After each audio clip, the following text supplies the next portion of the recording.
What is up, my veggies? My name is VeggieTales Raymond, and welcome back to another fan film review. And today we're going to be reviewing The Last Padawan, a Star Wars short story.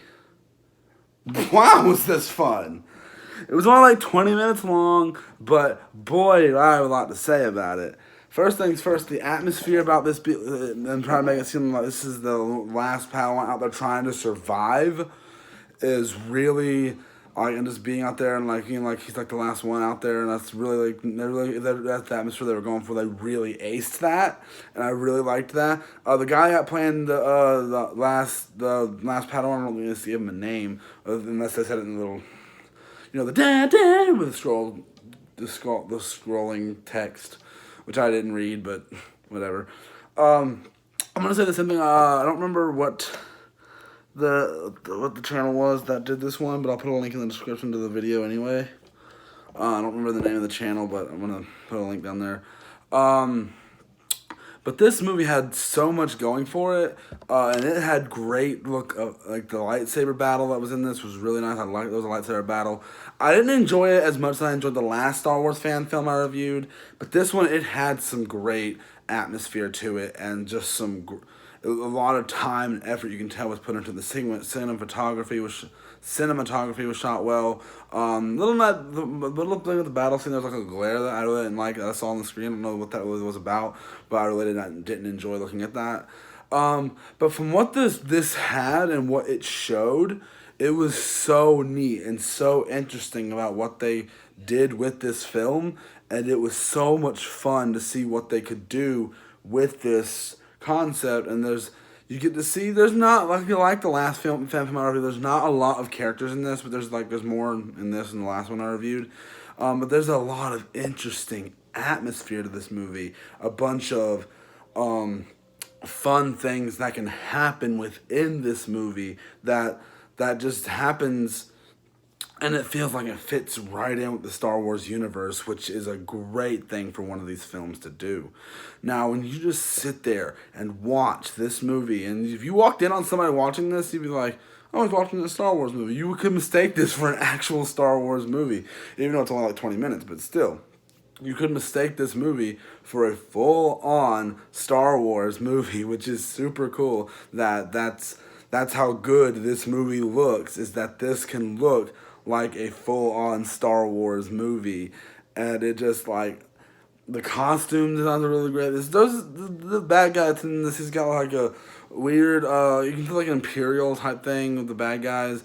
And so it's kind of like, I'm not a big fan of the little design. It's kind of like some of the stuff we've seen before, but it kind of had its own little thing to it.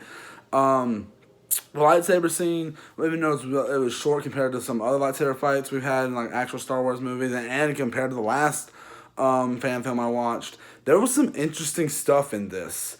There wasn't much to it. It's really, but from what we get throughout this movie, it kind of opens up some stuff that's like, there's more Jedi out there, and for this character in here, this movie's like a turn of passage for him. Is like, it's pretty much his transition. Is like, I'm no longer a Padawan, and so that's really, really cool. And I really like the concept where people go to when, like, they experience one thing and they're just like, yes, this is how it's gonna go, and I'm done. Let's set the past behind me. I've basically leveled up, and I can do better things, which I really like that this movie tried to do that.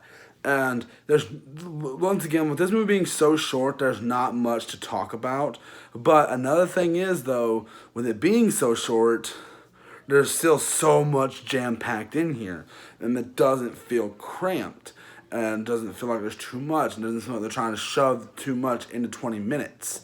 Which is really, really cool, because I've seen some of these fan films that I watched way back when that try to shove so much stuff into one thing. Be like, this is how this should be. We can throw this character here, and like, but to shove so much into just a 20-minute fan film, I don't think that's really how this is a good idea for them to even try to do that. Because one, that just makes a lot more restraint on the actual fan film itself. And I want to remind you guys, when I do these fan films, I have a rule about when I review fan films. The fan film has to be at least 10 minutes or longer. So if you guys have any suggestions for fan films I should review, I'm not going to review anything if it's longer than 15, if it's longer than 10 minutes, if it's shorter than 10 minutes. Sorry. Even if it's 9 minutes, I'm not going to review it. I might react to it, but I'm not going to review it. But there's so much, like I said, there's so much that this film does that it just doesn't feel cramped. Like there's just, the characters are well. I'm not gonna give this a 4 out of 5 because I didn't enjoy it as much as some of the other ones I've reviewed. But I'll give this a 3.5. It was fairly enjoyable for what it was, and even though for the short 20-minute runtime, I think they should have done a little bit of a shorter credit scroll, because I know Star Wars does those, but like the little scroll at the beginning, I wish they would have like slacked up on that a little bit, because of how short the runtime was. You could have given us a little more with how much that's. Yeah, I get that's a whole bunch of exposition, which I should have read, but I didn't. But even without reading that, there's still so much to enjoy about this fan film, and the fact that the special effects look pretty good.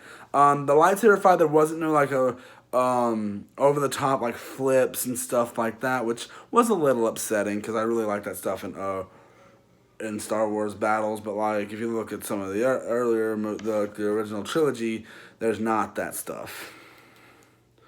There's so much to enjoy with this fan film, because you get to sit there and enjoy a couple things while you just enjoy it, because there's just so much to enjoy while you're watching this film. And just, like I said, even though it's not long, there's still so much to take in.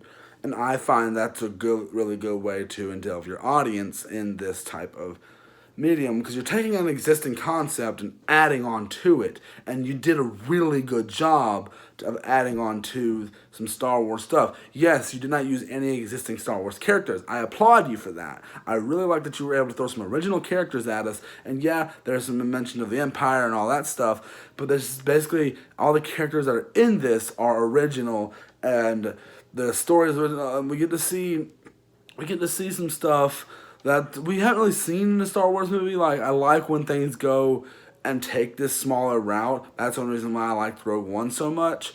And it takes this little smaller route and just they focus on the smaller things, and there's not the big galaxy and threats. And that's one reason why I liked Solo as well, because it also had those things. And there's just a lot about this movie to just, this fan film, I keep on saying movie, this fan film to just unpack. Like, there's just so much, even though this movie is so short, I feel like I'm just repeating myself at this point, but even though this movie is so short, there's so much to unpack about it. There's so much fun about it. There's so much you can do with this concept of a fan film, and just this concept. This could have easily been a full hour-long film, or an hour and a half, or I could have sat and enjoyed this and watched that whole thing. This would have been great. I would have watched this from beginning to end. Because if this was a full 1 hour thing, because it was really interesting, it was really fun, I don't know why I said fun, really fun twice. It's just, you could probably tell I'm trying to milk this to 10 minutes. But the thing is about this fan film that's different from the other Star Wars one, I like that it's a simpler story. I like that it's simple. It's not trying to throw 5,000 things at you. Yeah, there's a lot jam-packed in here, like I said, but there's still not throwing 20 things at you. You have to keep 3 different storylines. And even with these being short fan films, some fan films do that, give you multiple storylines that you got to follow. And I like that this doesn't do that, because you got this one simple storyline that you follow throughout this fan film, this short 20-minute fan film, that is actually really, really nice. And there's a lot to unpack with this. If you look, I want to know, you leave watching this going like, I want to know more about that character, because that's how I felt after watching this. I want to know more about him, because he seems like so much interesting. I want to know what's next in his story. How did he get to where he is? I'd love to see more of this story. I'd very much recommend giving this fan film a watch. I've seen way worse things than this. It's really interesting, especially if you're a Star Wars fan. I'd very much, I really do love watching fan films, and this one is no exception. And I want to start reviewing these more often. I'm probably going to get a good few of these in here, because I did good stream of reaction videos recently. I don't know why I did this, but like I did do a lot of reaction videos lately, and I think I might do a lot of these. But guys, hope you guys enjoyed this video. If you did, please tap the like button down below, subscribe, leave me a comment, and link to all my social medias linked down in the description below. And I'll see you guys in the next one. Bye!